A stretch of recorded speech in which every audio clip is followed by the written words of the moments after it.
Good morning all, welcome back to Sew Learning Sew. I have been meaning to do a video on the stashing, how to join together your quilt as you go blocks. So I have a couple that we've done a couple different things with in videos. But as you can see, they're quilted in, which I'll be taking these apart later on anyways. So I'm just using these for practice. But I do have a couple strips that we cut for the stashings.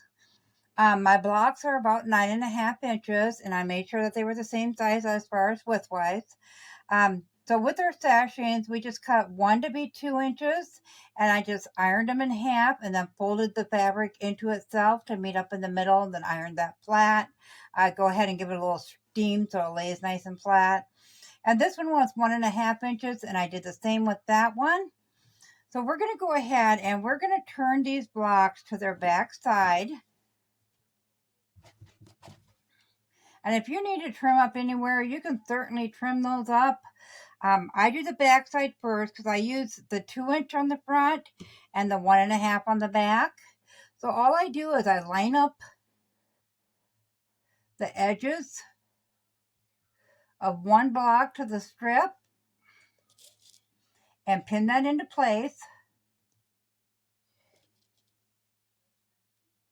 Now there are many different ways that you can do your connecting of your quilt as you go, and it all depends on what you're doing. Like these ones have the backing already on them, but if you're going to do it, say you're going to do quilt as you go, one row at a time, you're going to connect your rows together and the batting, your blocks together right on your batting, and your batting does a whole row.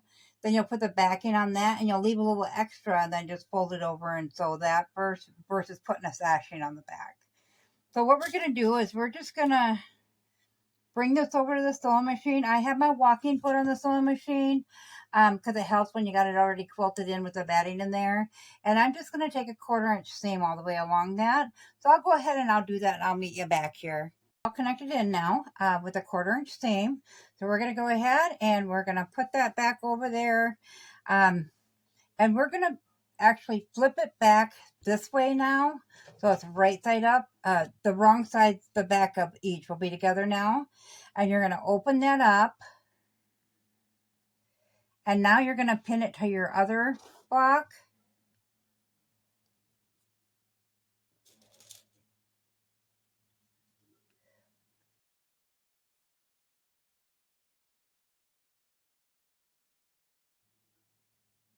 And you can vary your size of your sashing too.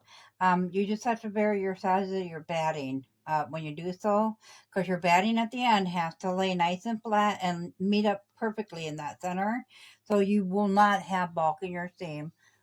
Okay, so now we're just going to go ahead and bring that over to the sewing machine, and we're going to take another 1/4 inch seam along there, and then I'll meet you back here. I got that second seam done. And when we put them together, you can see that they lay just perfectly fine flat from the front side and the back side. So we're going to go ahead and we're going to take our other strip, which is already turned over on both sides to meet up in the middle, then iron flat. And we're just going to take that, put it on our strip or on our blocks. And I like to double check to make sure my fold on my sashing is going right down the center of the blocks. And I'm just going to go ahead and pin that into place, guide that all the way down.